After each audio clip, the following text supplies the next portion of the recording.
Hei! Tässä lakimiehen vinkki numero 7. Tiesitkö, että monissa asioissa lakikulusi olisivat katettavissa joko oikeusturvavakuutuksesta tai julkisesta oikeusavusta? Oikeusturvavakuutus korvaa oman lakimiehen käytöstä aiheutuneet kulut ja myöskin oikeudenkäyntimaksuja.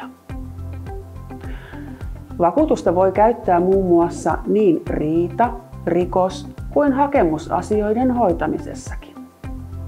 Silloin kun käytetään oikeusturvavakuutusta, asiakkaan on mahdollista itse valita lakimies, joka häntä edustaa.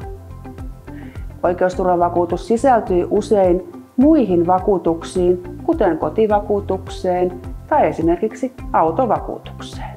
Julkista oikeusapua myönnetään valtion varoista henkilölle, jolla ei oman varallisuusasemansa vuoksi ole mahdollista itse kustantaa asiantuntevaa lakiapua. Eikä myöskään ole oikeusturvavakuutusta käytettävissään. Oikeusturvavakuutus on aina ensisijainen oikeusapuun nähden. Oikeusapua on mahdollista käyttää kaikkiin mahdollisiin oikeudellisiin asioihin.